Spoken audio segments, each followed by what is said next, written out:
E agora temos o prazer em receber o evento Sempre um Papo, com Aurita Tabajara e mediação de Geni Nunes. Um ótimo encontro a todas, todos e todes.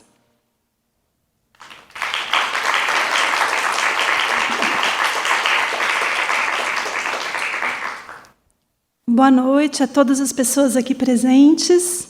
Sejam bem-vindas, bem-vindos e bem-vindes ao auditório do Sesc Vila Mariana para essa edição do Sempre um Papo, com as participações de Aurita Tabajara e Geni Nunes.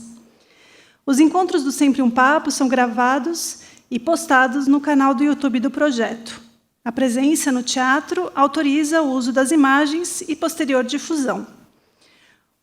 O projeto Sempre um Papo, idealizado pelo jornalista e escritor mineiro Afonso Borges, nessa edição em parceria com o Sesc, apresenta uma série de encontros que reúne escritores e escritoras indígenas e personalidades envolvidas com as lutas dos povos originários, para conversar sobre temas que convergem para uma visão mais ampla sobre cultura, natureza, ancestralidade, sustentabilidade, entre outros assuntos. Estes encontros valorizam a diversidade cultural ao visibilizar os saberes e fazeres de povos indígenas, além de abordar os desafios e processos de fortalecimento cultural decorrentes da escolha de registrarem seus conhecimentos por meio da escrita alfabética. Geni Nunes é doutora no programa de pós-graduação interdisciplinar em Ciências Humanas da UFSC, na linha Gênero e suas interrelações com geração, etnia e classe. Mestre no programa de pós-graduação em Psicologia Social na mesma universidade, na linha Processos de Subjetivação, Gênero e Diversidades. A partir de uma perspectiva anticolonial e contracolonial, pesquisa relações étnico-raciais, branquitude, não monogamia, etnogenocídio e outras colonialidades. Autora do livro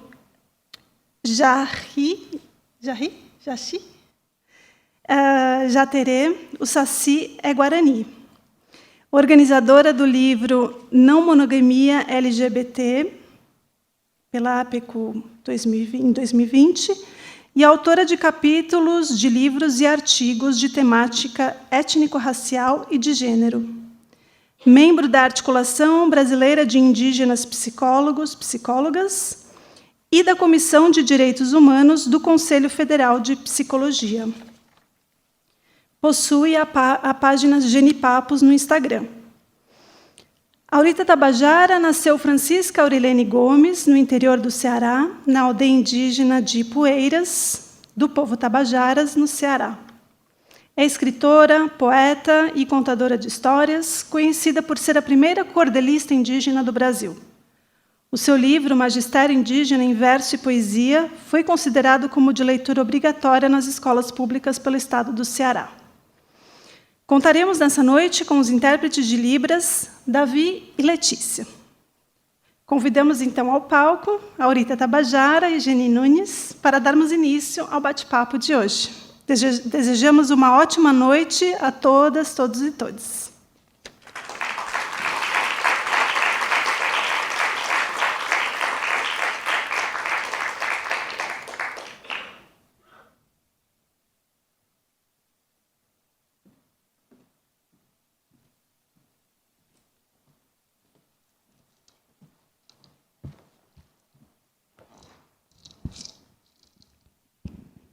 Boa noite, Nhaneputândio. Queria muito agradecer vocês pela presença, pela escuta, agradecer ao projeto Sempre um Papo, ao Sesc, pelo convite, pelo espaço. Agradecer com muito carinho a parenta Aurita pelo aceite nessa conversa. Eu vou iniciar fazendo a minha autodescrição. Eu sou uma pessoa indígena. Eu tenho cabelos longos, lisos, castanhos escuros. E eu estou usando um óculos de grau. Na minha cabeça tem um adorno de penas amarelo. E eu visto um blazer preto com uma calça preta e uma blusa preta também. Vou passar para a Farenta fazer a autodescrição dela também. Fica à vontade, meu bem. Só fazer a autodescrição, depois a gente começa começando, né? Eu sou uma mulher indígena, de cabelos abaixo do ombro, liso. Estou com um cocá na cabeça de penas coloridas.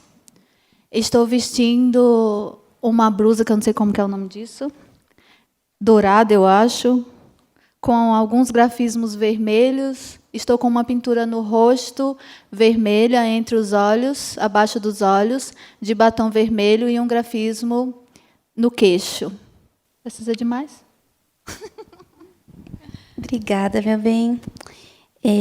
Então, a nossa conversa de hoje, ela busca ouvir um pouco mais da história. Para quem não conhece, a Aurita é um dos grandes nomes da literatura indígena que nós temos. É uma pessoa que nos traz muito orgulho a todos nós, povos indígenas, e que me dá muita honra também de ser uma amiga, né? A gente está aqui nessa conversa também a partir desse lugar. E a primeira pergunta que eu queria te fazer, o primeiro pedido, é justamente para você contar um pouquinho para as pessoas quem que é a Aurita, um pouquinho da sua trajetória, de onde você vem, como que a literatura chega na sua vida. Agora sim, oficial, boa noite. Ih, que boa noite fraco. Boa noite, gente. Bom. Dizer que é um prazer poder fazer parte desse momento, né? Estar ao lado da Geni Nunes, que é uma das minhas referências como mulher indígena. E eu estou bem feliz de poder fazer parte desse momento, né?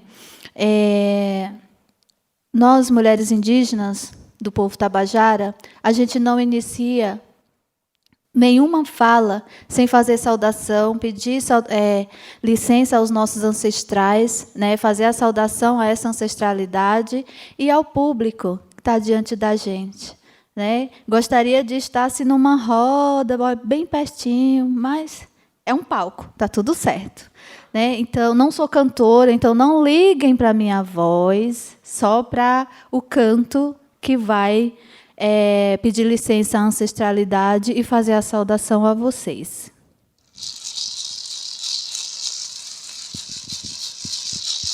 Eu sou exibida, gosto de me levantar, mas hoje eu vou ficar sentada.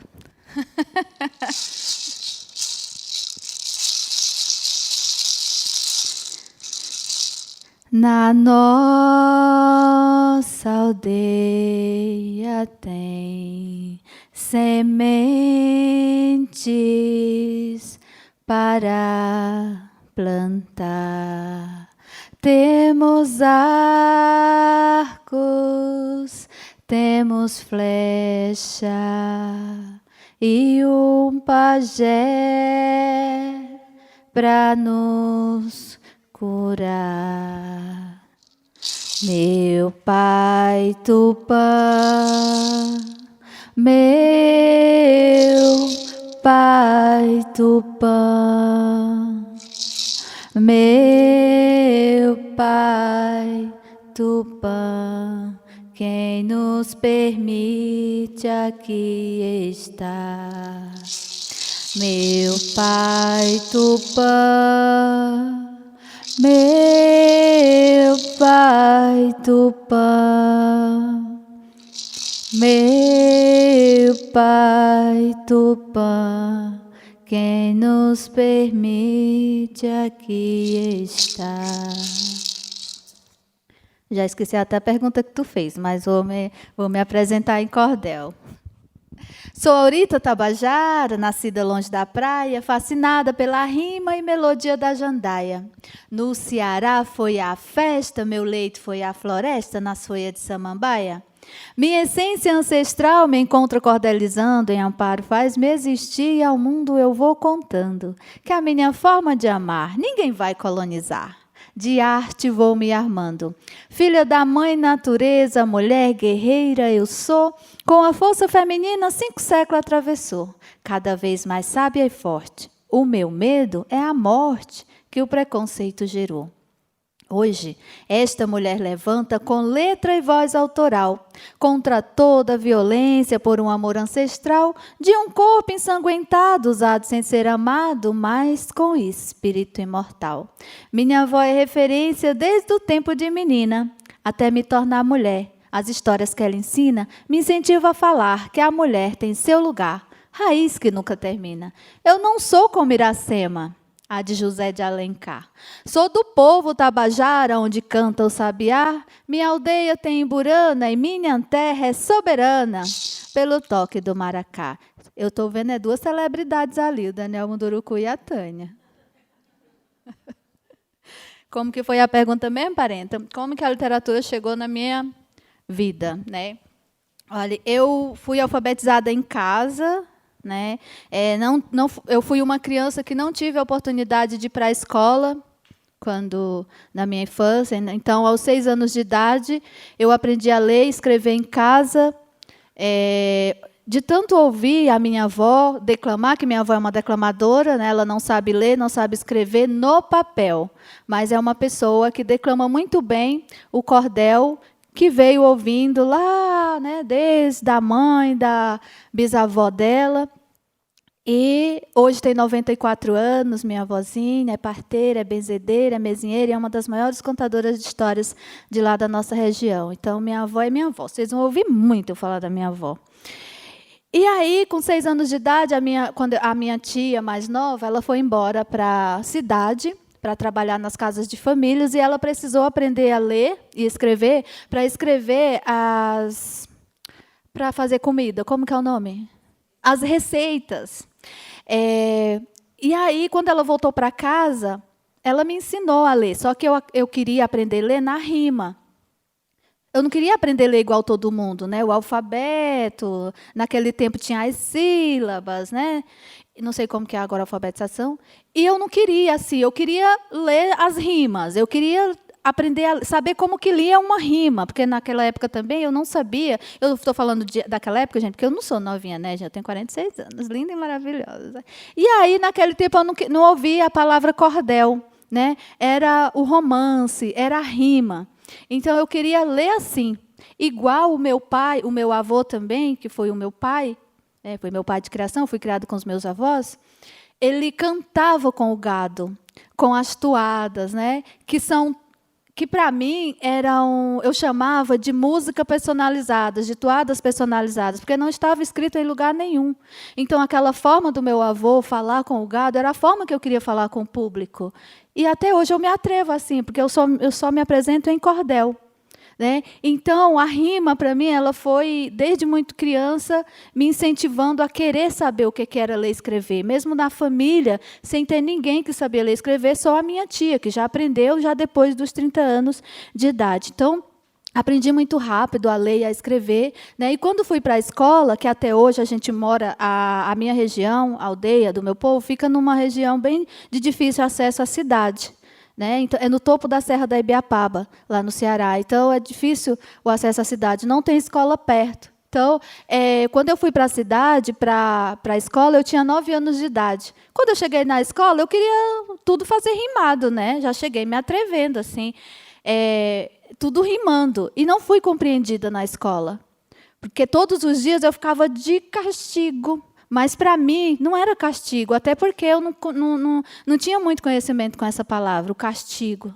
Então, eu ficava num cantinho, a diretora me dava um caderno, um lápis, e dizia que era para mim escrever o que eu tinha feito, o que eu estava pensando. O que eu estava pensando? Escrever poesia. Então, bote poesia no caderno. Então, para mim, não soava como castigo. E, no outro dia, o que acontecia? Eu chegava rimando com o que eu tinha escrito o dia anterior.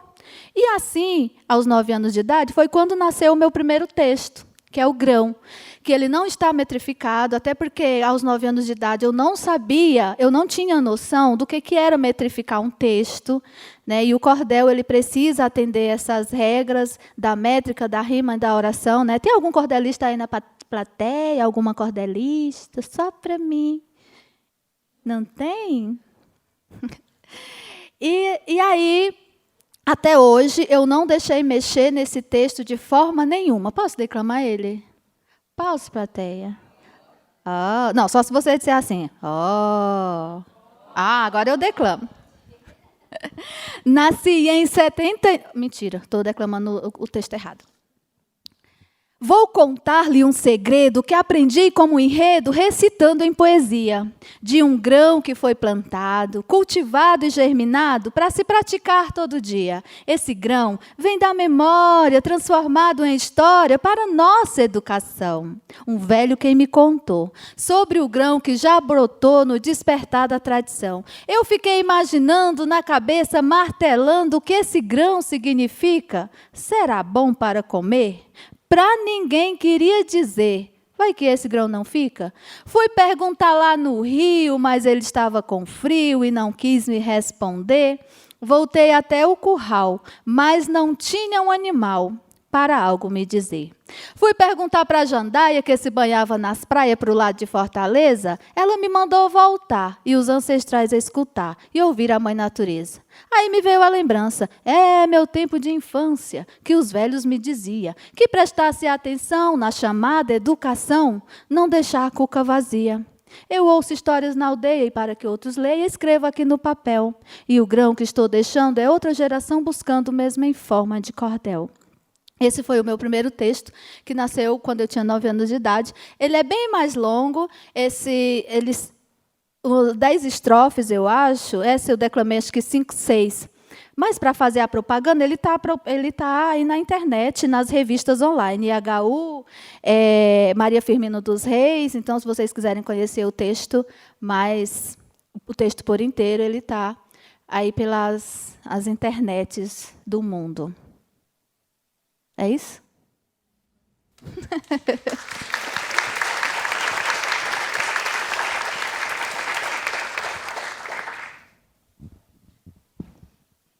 É uma dádiva te ouvir. Eu vinha falando com a Aurita mais cedo, né, que mesmo que eu não estivesse aqui como mediadora, eu já ia querer vir, né, para escutá-la. E queria muito te escutar um pouquinho mais sobre essa tecnologia, né, que é uma palavra que, no geral, é muito associada a algo de computador, celular, né? Mas a gente entende que a tecnologia também é algo ancestral e que vai além de uma ideia de futuro, presente e passado. Mas o que eu estou falando nesse sentido é para te ouvir um pouquinho sobre como essa literatura se conecta e fortalece o seu pertencimento, ainda que geograficamente, por vezes, distante do território, né? Até queria que você mostrasse depois para a plateia o título, né, desse livro, que traz justamente essa questão, né, de como que o nosso corpo é o território, né? Então, onde quer que nós estejamos, a gente leva o território conosco, né? Então, era um pouquinho disso que eu queria te ouvir. Eu te disse para não fazer pergunta difícil. Esse livro, ele... Assim, eu tenho várias outras coisas publicadas, né? Mas esse é a minha paixão, que mais tarde eu falo sobre, né? Porque a pergunta não foi sobre o livro.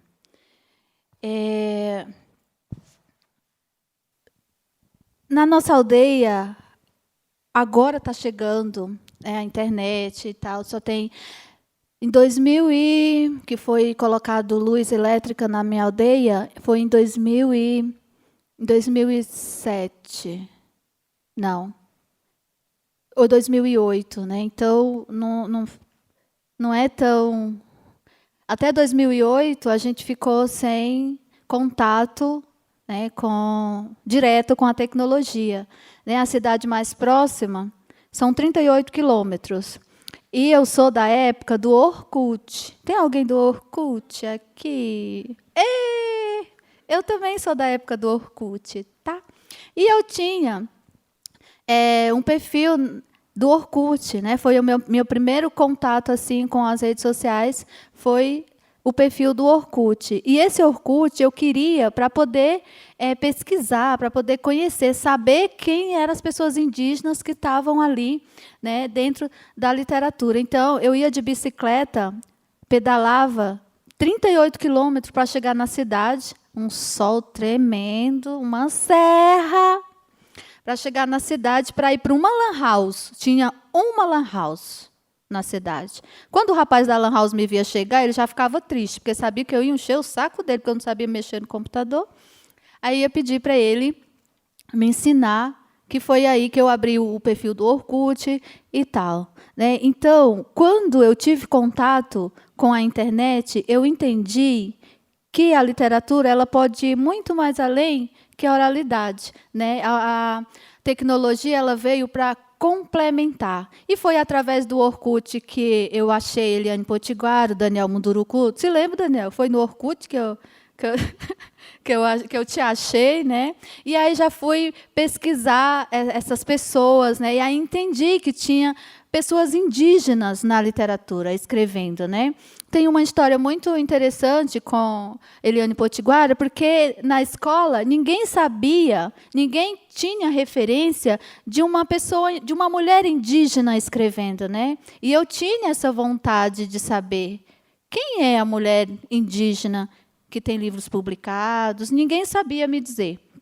E aí, na época que eu fiz magistério, eu não conhecia uma biblioteca, eu não sabia o que era uma biblioteca. Eu achava que era uma mulher, a biblioteca era uma mulher. A biblioteca, eu tinha a imagem de uma mulher, né? Até porque eu gosto de mulher, então era mulher, associava a mulher ali, a biblioteca.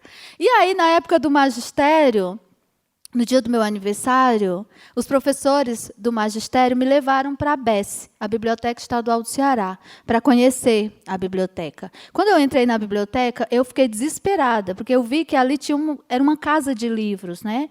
Mas e aí? Cadê as mulheres indígenas na biblioteca? Não tinha, né? E aí, com essa minha aflição, os professores do magistério me deram de presente vários livros. E entre esses livros tinha o livro da Eliane Potiguara, Metade Cara, Metade Máscara, ou é o contrário, Metade Máscara e Metade Cara. E foi o primeiro livro, isso em 2003, 2002, 2003, né? Foi o primeiro livro que eu tive contato, escrito por uma mulher indígena. E aí eu enlouqueci para saber quem era essa pessoa, quem era Eliane Potiguara. E aí ela foi lá no Orkut, que eu achei Eliane Potiguara, né? Aí depois fui conhecendo o trabalho dos outros parentes, né? Daniel foi uma das primeiras pessoas também que eu conheci o trabalho, né? Que conheci também pessoalmente através do encontro de literatura que acontecia ou acontece? Como que eu digo, Daniel? Acontece ainda no Rio de Janeiro, né? Que o Daniel na época era o parceiro, né? Olha, eu aqui te metendo na... Então, fui conhecendo a galera, né? E entendendo que isso também, essa literatura escrita, a tecnologia faz isso, né? A tecnologia que fez isso com a gente. Então, acho que a tecnologia ela veio para complementar o nosso trabalho, né?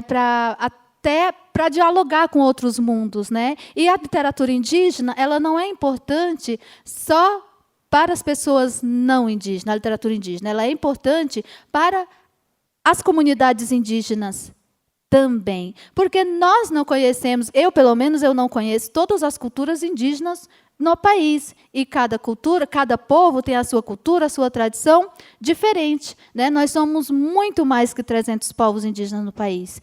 E esses muito mais que 300 povos, cada um tem a sua cultura e tradição muito diferente, porque depende muito da região em que você está, né? Então, a literatura indígena ela faz esse caminho também. E quem ajuda a fazer isso? A tecnologia.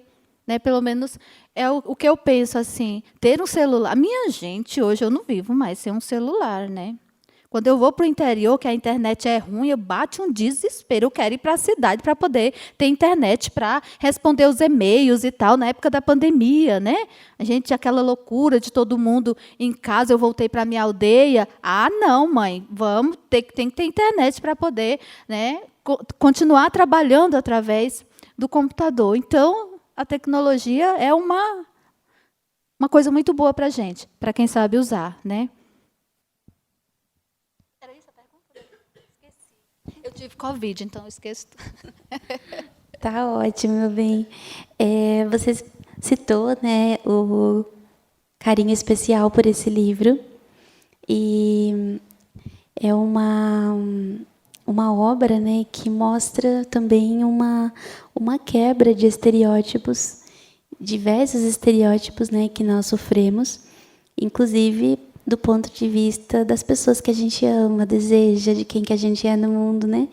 E queria te convidar também a falar um pouquinho sobre isso, né, do quanto que o seu trabalho contribui muito para essa visibilidade, para esse não só uma desconstrução, porque eu acho que algumas coisas não só devem ser desconstruídas, como destruídas, né? Então, acho que o seu trabalho é uma ferramenta muito poderosa nesse sentido, assim. Então, queria te ouvir um pouquinho mais sobre isso. O meu primeiro livro foi lançado em 2004, né, que é o Magistério Indígena em Verso de Poesia, que quando eu cheguei no magistério, eu não fiz diferente quando eu cheguei na escola. Saí rimando tudo, né? Então, no magistério já foi diferente. Todos os relatórios de todos os dias eu fazia em cordel. Aí eu já tinha noção do que eu escrevia, né? E aí, no final dos 3 anos e 6 meses de magistério, a Secretaria de Educação do Ceará, a SEDUC, achou interessante o material, porque eu não perdi um dia de aula, fui buchuda, fui parida, fui de todo jeito, mas não perdi o dia de aula do magistério. E todos os relatórios de todos os dias estavam lá em literatura de cordel. A Secretaria de Educação editou, publicou e adotou. É um livro, é o primeiro livro didático escrito por uma mulher indígena nas escolas indígenas do Ceará. E aí, mais tarde, veio o Coração na Aldeia e Pés no Mundo, que foi de 2018, pela editora do Daniel Munduruku.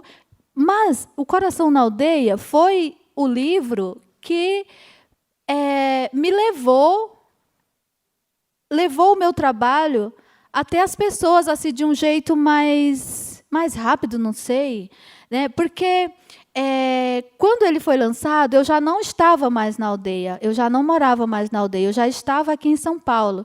Então, por um tempo, como eu saí da minha aldeia, não quis mais ficar casada com homem, soltei o pau da barraca e vim embora para São Paulo, eu era assim, né? Era como se fosse um pecado para o meu povo. É lógico que eu entendo que os nossos anciões, os nossos velhos, eles foram contaminados pelas coisas ruins que tem aí fora também, que é o machismo, né, que é a homofobia, que é as coisas ruins que a gente já sabe que em todas a sociedade existe. Então, por eu ter deixado a aldeia, ter deixado um marido tadinho, olha a ironia, está sendo gravado, né? Na aldeia, com crianças pequenas, né, foi assim uma coisa muito, muito ruim no ponto de vista das pessoas mais velhas. E foi o Coração na Aldeia e Pés no Mundo que fez esse reverso desse pensamento. Que as lideranças, que isso é importante, a gente, nós que somos mais jovens, em todas as comunidades indígenas, a gente escuta os nossos velhos, né? A gente não, por motivo nenhum, pelo menos no meu povo, a gente não bate de frente com os nossos velhos. A gente senta e escuta, né? De alguma forma, o que ele está falando para a gente vai tirar algum aprendizado daquilo. Basta saber ouvir com os ouvidos do Espírito. E quando o Coração na Aldeia chegou na minha aldeia, as lideranças entenderam que a história do meu nascimento, que chorei na barriga da minha mãe, ela estava sendo cumprida, né? Então, eu não fui mais o cramunhão, eu virei referência do meu povo. E isso, para mim, não tem preço, não tem dinheiro no mundo que pague, né? De você... Eu falei o cramunhão porque tinha um cramunhão aí numa novela, né? Da Juma. Pois é. Eu era o cramunhão. Agora, como referência, quem fez isso foi o Coração na Aldeia e Pés no Mundo. Então, ele é meu xodó, que tem me levado em várias partes do país, até fora do país também. E é um livro que vem com uma quebra de padrão também na literatura de cordel. Porque até então não existia um livro escrito por uma mulher indígena em 2 modalidades na literatura de cordel, que é a sextilha e a septilha. São versos de 6 versos e versos com 7 versos. Né? E o coração dele traz isso também. E aí vem com a representatividade das 2 cores que nós usamos, que é o genipapo, com as estilogravuras, preta, né? E o urucum, que é o vermelho. A força dos grandes guerreiros e a força da grande mulher guerreira, através da pintura do urucum. Então, esse livro, para mim, ele é muito importante. Né? E ele está na biblioteca de Washington para a pesquisa das universidades, e foi o livro que inspirou o filme que conta a minha história, que é o filme A Mulher Sem Chão. Tem muitas histórias.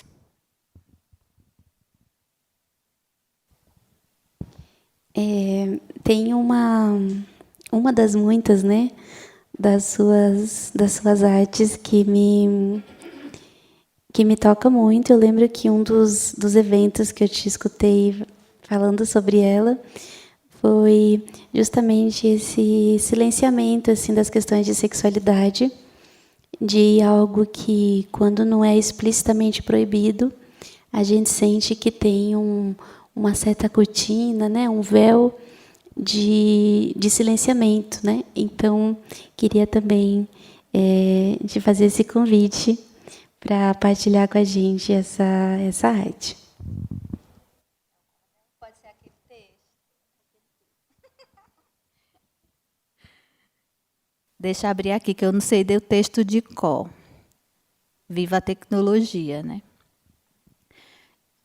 Eu tenho vários textos que eu escrevi recentemente, mas tem um que esse é muito especial, minha gente. Eu vou até levantar. Posso, mesa?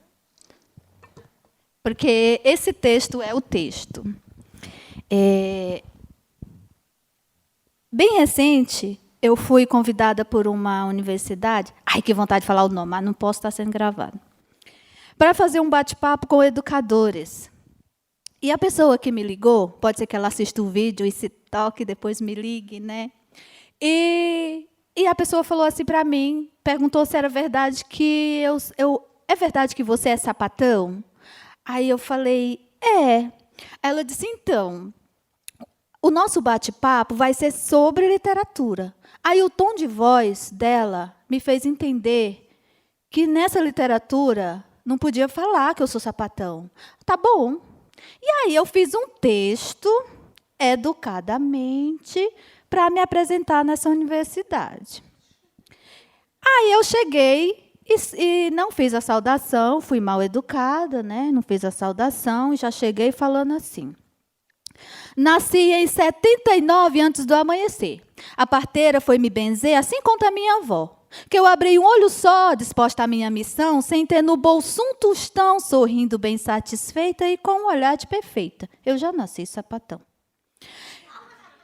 Quando fui para a escola, já me achava bonita, com um vestido de chita, desfilava bem faceira. Corria, fazia poeira para chamar a atenção das minas do coração, ganhar com facilidade, na aldeia ou na cidade. Eu já nasci sapatão. Eu clamo e peço respeito, só queremos existir. Direito de ir e vir. E que assim toda mulher fique onde ela quiser, inclusive na profissão. Sem nenhuma opressão e sentar de perna aberta, sem ouvir errado ou certa, porque eu nasci sapatão.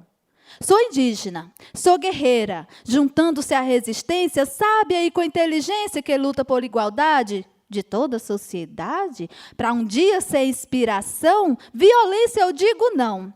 Pois é tempo de somar. E tu pode acreditar que eu já nasci sapatão.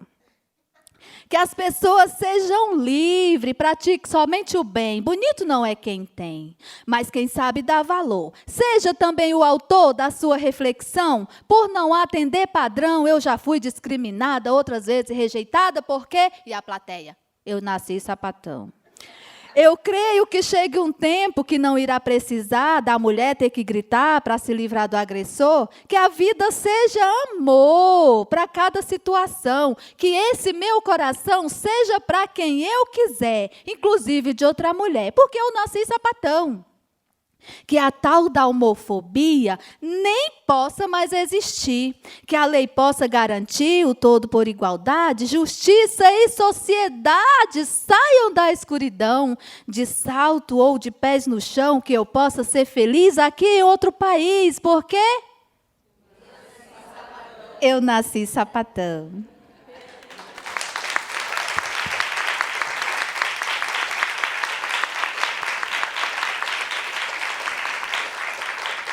Obrigada. Eu fiz desse jeito na universidade. E a plateia inteira, eu nasci sapatão. Não era para falar, né? Então, a plateia inteira falou.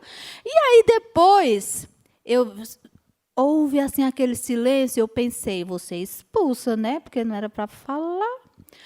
Olhe, as 2 horas de bate-papo só gerou em torno do texto.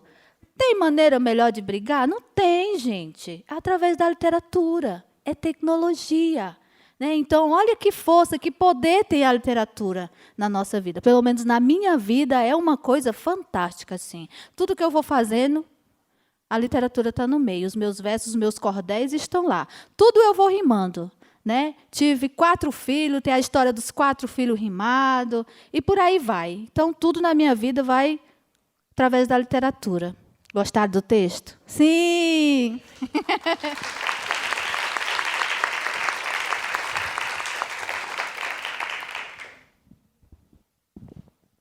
Eu já escutei muitas vezes, e toda vez é sempre a primeira, né? E eu fico pensando também na imensa generosidade de você compartilhar conosco, porque a gente sabe que, em especial na vida nas cidades, as pessoas estão muito adoecidas, né? Muito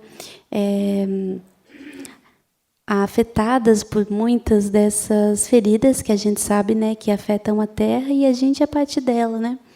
Então, eu tenho, dentro do nosso povo, né, a gente tem feito, pensado, criado essa noção que é o reflorestamento do imaginário, né?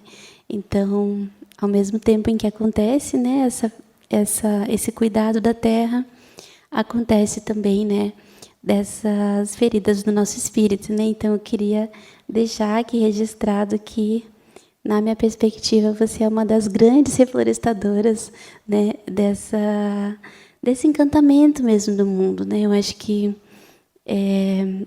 tem uma das nossas referências, né, que diz que essa pergunta do o que vai ser quando crescer, é uma pergunta que não faz sentido no nosso povo, justamente porque a gente já é, né? Eu estou falando do parente Daniel Munduruku, dessa reflexão, né? E essa parte de um encantamento da vida, de uma alegria também, é algo que pulsa muito assim no seu trabalho.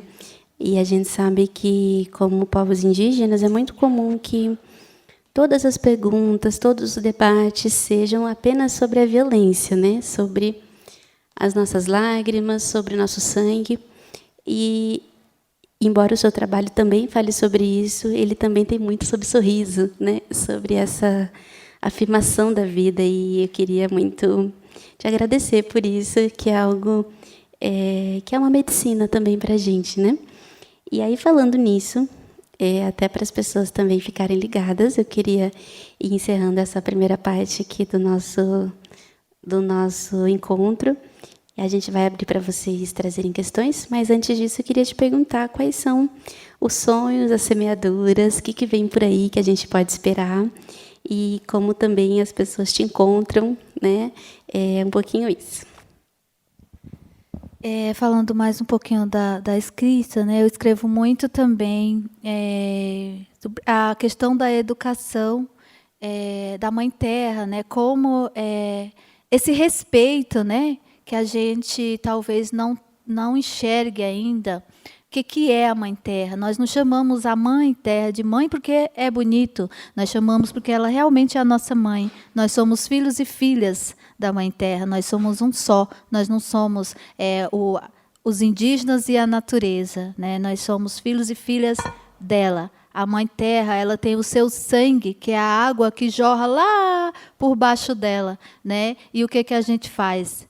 Fura a terra e polui essas veias, né? Então, eu escrevo também muito sobre isso, para que a gente entenda que a terra, ela é a nossa mãe, e a gente precisa cuidar dela como a gente cuida de uma mãe, né?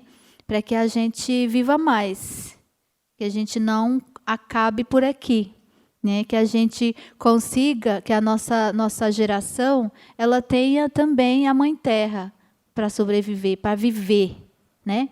A Mãe Terra. Então, eu tenho vários textos também sobre essa questão da poluição e tal. Sobre os projetos, tem o filme que ainda não foi lançado aqui em São Paulo, né? Mulher Sem Chão, que eu estou muito ansiosa para que ele lance, quero ver o público, será que o público vai achar disso, né? Depois de assistir os bate-papo e tal. Estou muito ansiosa para ver esse momento acontecer. Tem os livros também que estão aí, como diz a minha avó, na boca do forno, né? Tem 4 textos aí que talvez sejam livros daqui a pouquinho, né?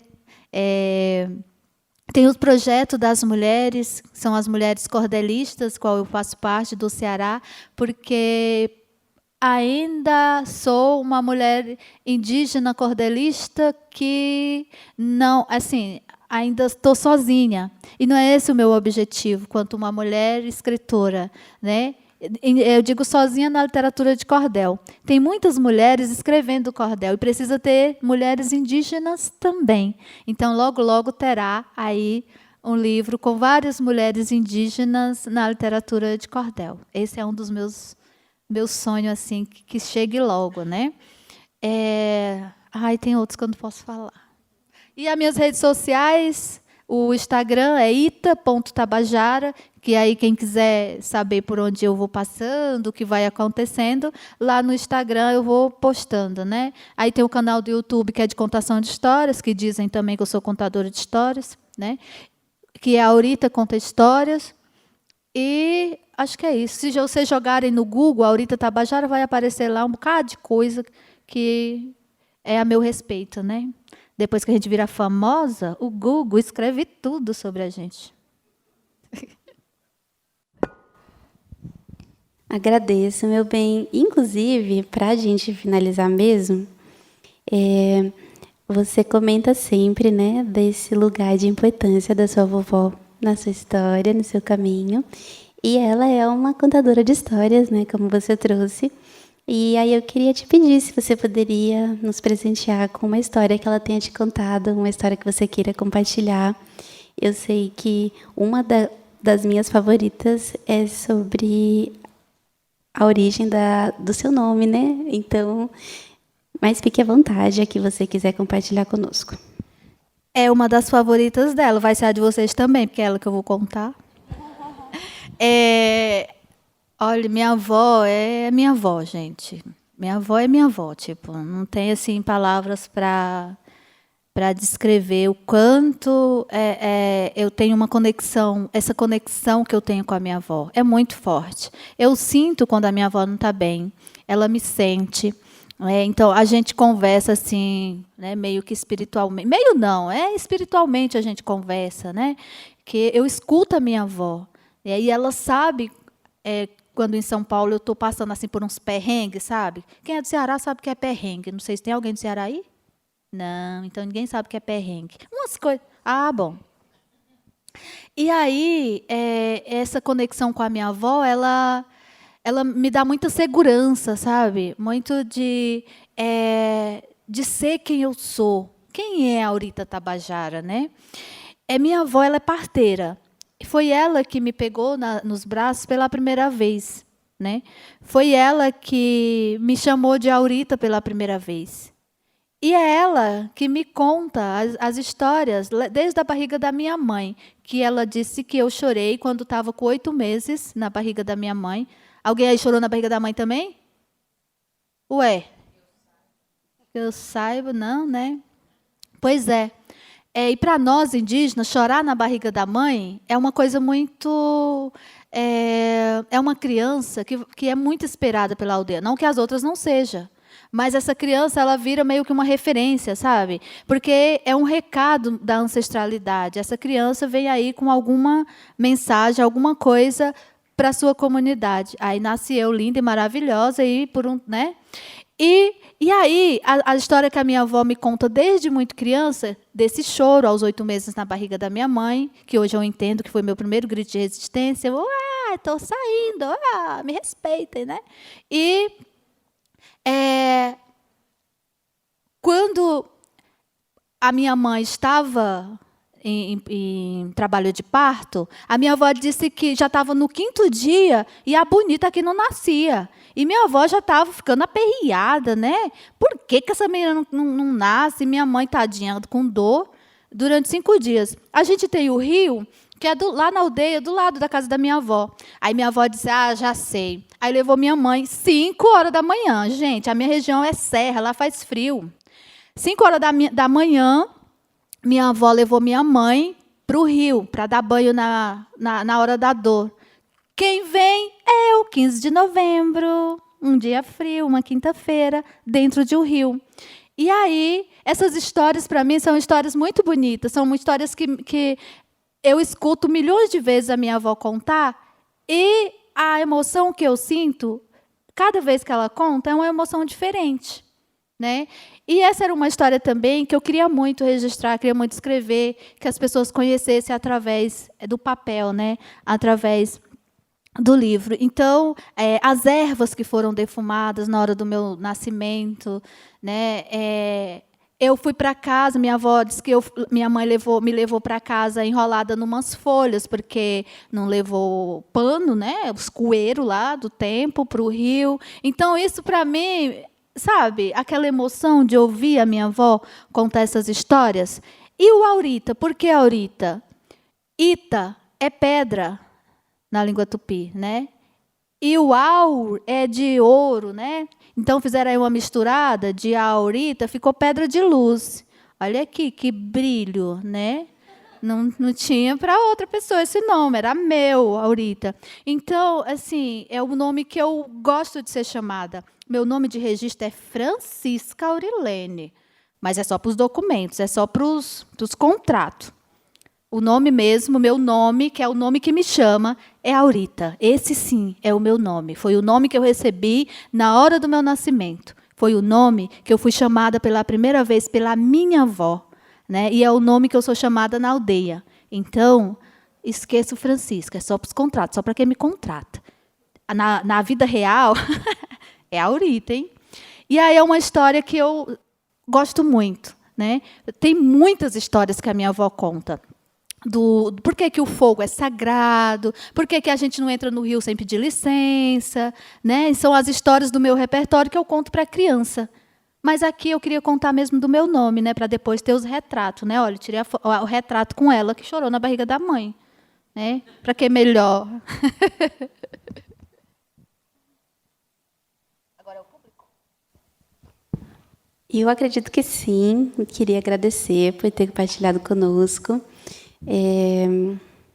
Uma das mensagens que eu queria trazer agora no final para vocês é até o título, né? A arte de versar a vida. E o nosso convite também é para que vocês também possam abrir espaço para essa construção, né? Dentro do cotidiano, dentro da vida de vocês, porque dentro do nosso povo, a palavra também pode ser uma vestimenta, pode ser um colo, pode ser um amparo. Então, ter o direito à própria palavra, ter o direito ao próprio nome, é ter o direito à própria dignidade, é ter o direito à vida, né? Então, esse processo é até algo que eu e o parente Natanael Vilhava, que é Guarani também, que ele diz, né? Que nós construímos um artesanato narrativo, né? Então, é esse o convite que a gente quer finalizar aqui com vocês. E vocês ouviram, né, que a Aurita gosta muito de ser chamada pelo nome verdadeiro dela. E eu queria agora, junto com a salva de palmas, que vocês dissessem o nome dela bem alto, que é para todo mundo saber que esse é o nome dela. Muito obrigada, gente.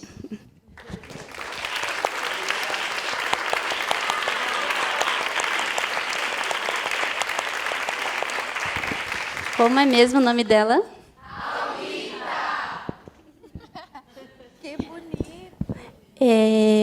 Alguém gostaria de trazer alguma questão, algum comentário, alguma fala?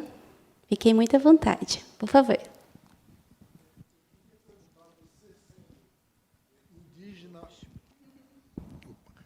Você sendo indígena e cordelista, você já sofreu ou sofre críticas, ou de indígenas ou de não indígenas? Sabia que essa pergunta vinha. Críticas. Eu escuto muito a pergunta, você já sofreu preconceito? Aí hoje mudou. Críticas, que bonito, né? A gente estar nesse lugar, né, ser mulher e cordelista, por ser uma escrita vista ainda como uma escrita por homens, como se a mulher não tivesse criatividade para escrever o cordel, né? O cordel ele tem uma linguagem muito simples, muito fácil de dar o seu recado, mas ele não é tão simples para escrever, né? Então, acho que é por isso que muitos homens se acham no poder de dizer que só o homem sabe escrever cordel. E eu, como indígena, passei por muitas experiências, né, quanto cordelistas, em eventos. Fui convidada para um certo evento, que era para falar da literatura de cordel. Só tinha cordelistas homens, não tinha nenhuma cordelista mulher. E quando eu cheguei, não tinha espaço na mesa para expor nada meu, né? E eu fui perguntar por que não tinha. Aí me disseram, mas você foi convidada porque a gente sabia que você ia vir caracterizada, né? Ia vir de Índia, e isso chama a atenção do público. Então, era um evento para falar da literatura de cordel. E ali eu percebi que eu tinha sido convidada para a exposição do meu corpo, não pelo que eu tinha para falar.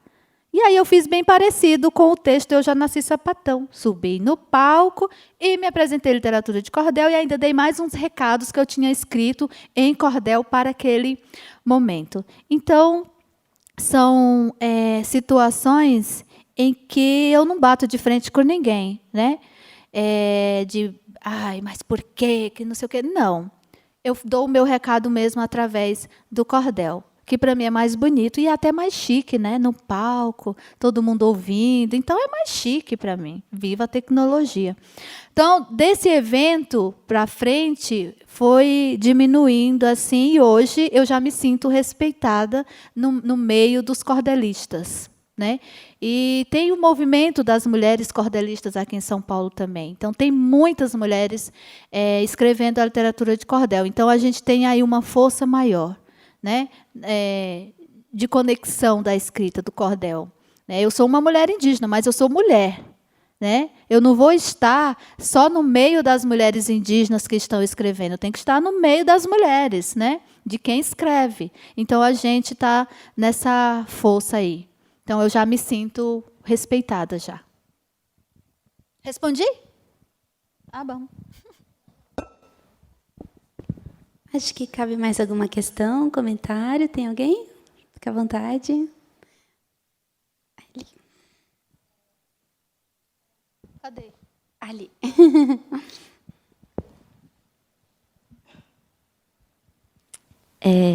Eu me chamo Vitória, prazer. Eu estou muito emocionada de estar te vendo aqui agora.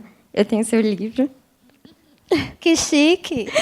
Sim, e eu lembro que quando quando ele chegou na minha casa, eu super li ele para minha mãe, e eu te mandei uma mensagem no Instagram com uma poesia que eu escrevi, inspirada por você.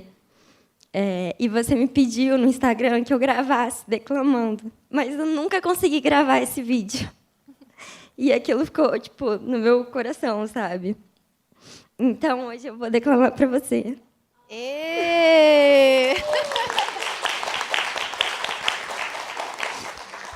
Nascida em São Paulo, também sempre amei rimar. E desde pequena me pus a versar. Parecia que alguém vinha em meus ouvidos sussurrar.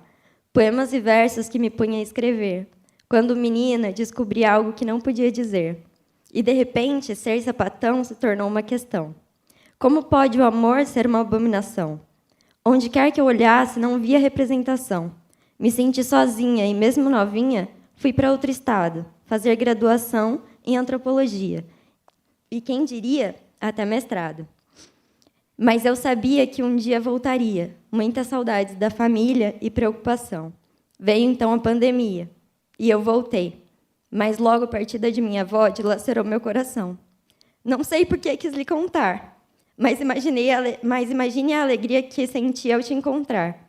Uma mulher indígena que tem muito a contar e a ensinar, que rapidamente se tornou para mim inspiração.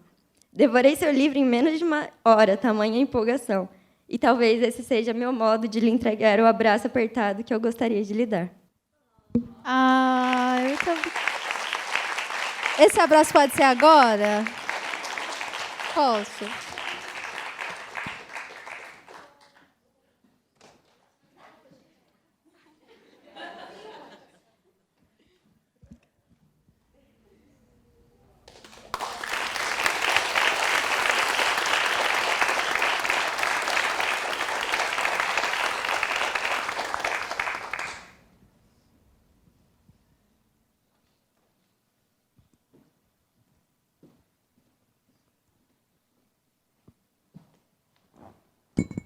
Obrigada.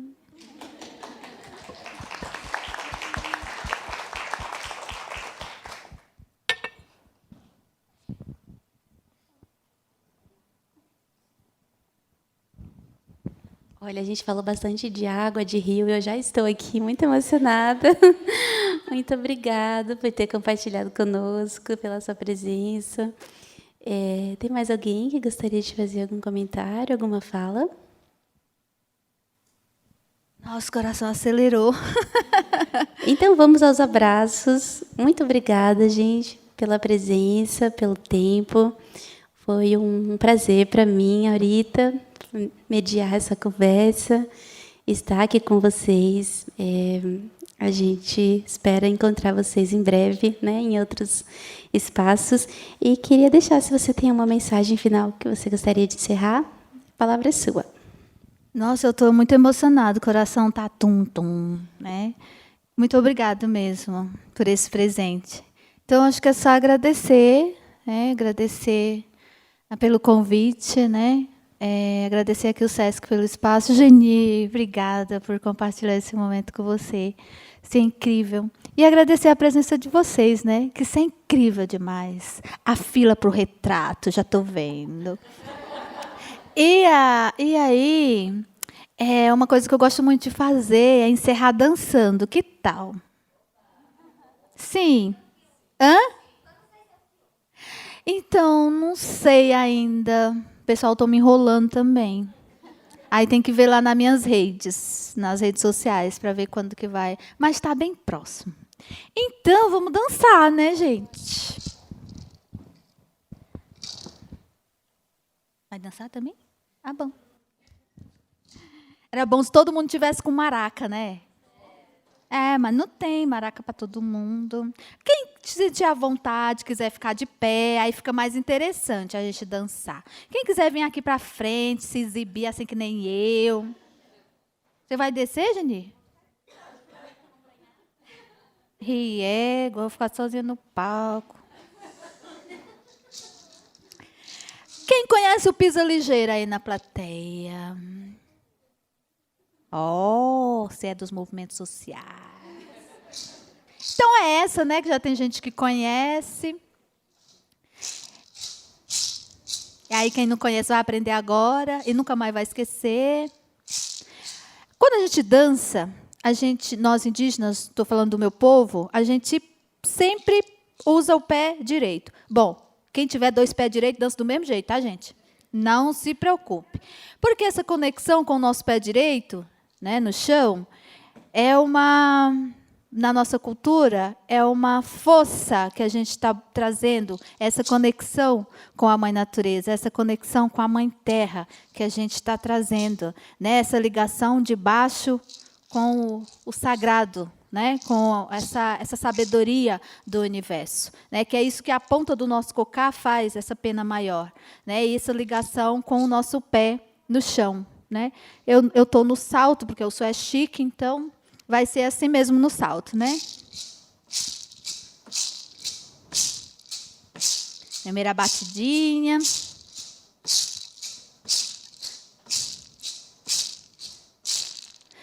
Pisa ligeiro, quem não pode com a formiga não assanha formigueiro. Pisa ligeiro, quem não pode com a formiga.